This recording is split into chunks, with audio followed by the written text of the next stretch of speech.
Okay, in our quick start guide, we're going to go ahead and get started. So let's go ahead and work into our table of contents. The very first part is the introduction. So we'll click on that and hit the little blue link. It brings us right into the introduction. Let's walk through this quickly. Here are some rules to remember. Perfection is just another name for procrastination. Don't let yourself get stuck on wanting this to be perfect to the point that you don't get anything done. It's number two, 80% right and completed is better than 100% perfect and stalled. Okay. Now, number three, start where you are today. You can always add or modify later. This is really important when you're going through your list. Just go ahead and start with 5 people, 10 people, 25 people, 50 people. That's all fine. Whatever your list is now, just get started. You can add people later. It's more important to learn the system right now and then add later. So as an example, if you don't have any list at all yet, just add your name and your contact information in and get started. Get yourself signed up on the program. And I'm telling you, when you go back and you start adding people either one at a time or in bulk, it's going to be really easy to work through the system because you understand the system. Okay, so just get started. Number four, hey, it's better to begin with a partial list now and add more later. As we just talked about, it's more important to do that than to delay this for weeks, months, or years and miss the business that's happening right now. In other words, I'd rather you go out right now to a list of, say, 20, 30, 40 people and get some business going than trying to get that perfect list of 200 and it takes you 6 months to get there. Make sense? All right. So let's keep going. The strength of your list is going to be will dedicate the strength of your business. That's true. This is a very special list, the PCSOI. These are people you know, like, and trust, and they know, like, and trust you, right? They are the most likely to hire and refer you. This list is separate and unique to all your other marketing lists. Do not mix your lists up. Do not put in open house leads, internet leads, or sign call leads to try to bulk this list up. This list needs to fill a certain requirement, and we're about to hit on. The quality of the list is the most important if you want to have success with referrals. So again, do not add filler names to your list.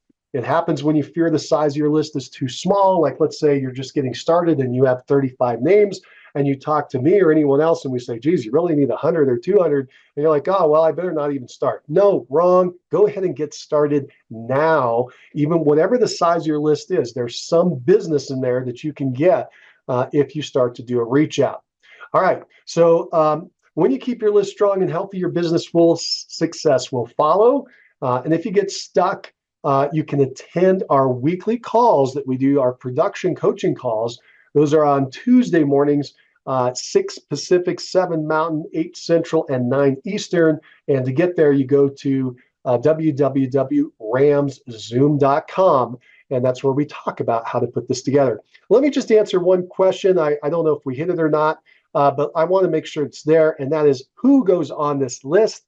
The people that go on your list are the people who pass the grocery store test. So if you're walking down the aisle of the grocery store and they're walking up the aisle of the grocery store, here's the test. Do you recognize each other? Would you recognize each other? Could you talk to each other? Would you know their name? Would they know your name? Okay. Could you strike up a conversation? Now, you don't have to have all those factors. For instance, I'm not very good with names, but I recognize faces and I could strike up a conversation. That would be somebody who'd go on my list. But if you are good at names, you should know their name. Hopefully they know your name. Now they can go on your list. But if you wouldn't recognize them, they wouldn't recognize you. You have no connection. They don't go on this list. Just put them on a different marketing list. Fair enough? This is your PCSOI list, your past clients and sphere of influence. All right. So what level are you going to play at? This is important. We've got 4 levels that you're going to work through in this program. Level 0 is getting ready. It's the preparation. And of course, when you're there, you're not going to get any referrals because you're just putting things together. Once you work up to level 1 and you get it in place, it's an automated and semi-automated marketing campaign. Most of it's automated. You should expect about 5% of your list to repeat and refer each year. So if you have a list of 100 people, that's 5 closings a year. That's RPP, or referral productivity percentage. Once you get the next level, level 2 going, social media, now we're adding a second level of marketing. You get that dialed in, you should be able to get up to 7% RPP. And once you get level 3 dialed in, the direct mail, over time, you should be bumping up to closer to 10% RPP. And finally, level 4, if you're adding quarterly calls or quarterly events, you can get this number up to 20% RPP. So if you have a list of 100 people, you should have 20 closings per year happening by repeat and referral. These numbers are coming directly off of the top agents in the nation and what I've noticed that they've done, as well as average agents that I've worked with, and even new agents that we've worked with, and the numbers that have played out. So this is a pretty good idea of what you can expect.